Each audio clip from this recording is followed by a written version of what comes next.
rapidly changing contexts and rapidly informing environments, leadership, social and cultural awareness, the metacognition of knowing what you're doing and why you're doing what you're doing and whether it's a good idea to do what you want to do, and to know that knowing is doing and that doing is not always knowing. So learning into the 21st century, we are in that, so with great power comes great responsibility.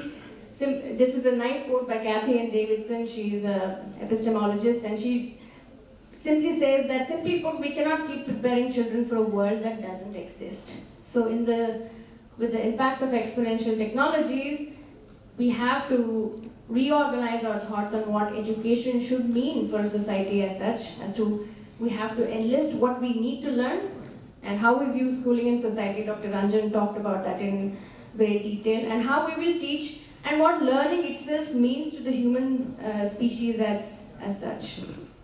So in summary, I believe that we will go Darwin on technology, and we will evolve into technologically embodied, biologically more heterogeneous, because we would perhaps have embodied parts of technology in our body like Dr. Ranjan mentioned. Perhaps we'll become more tenacious, perceptive, and creative beings empowered with the communicative power of embodied technology. So we will perhaps evolve into highly creative humanoid systems, and that's great.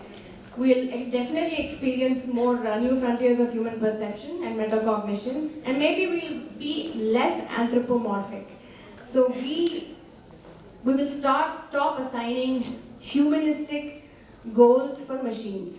And I really like this criticality to the Turing's test, which was proposed, that aeronautical engineering texts don't define the goal of their field as making machines that fly so exactly like pigeons that they can fool other pigeons. So if we are interested in the goal of building highly intelligent machines, then maybe the best thing we could do right now is to stop making them look like humans, feel like humans, and act like humans.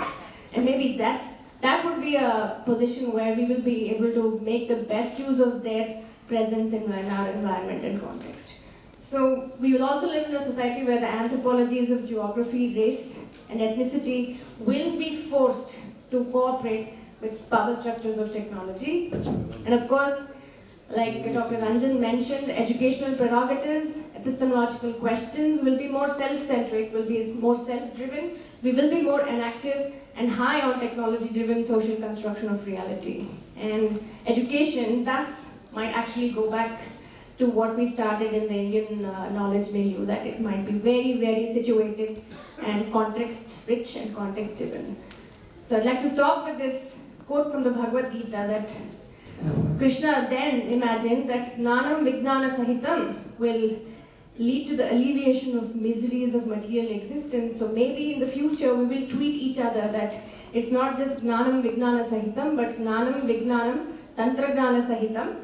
And when the day we are blessed with the pragyana to actually wisely use all of these tools of human condition, we will have arrived at a more beautiful junction in our evolution. Thank you.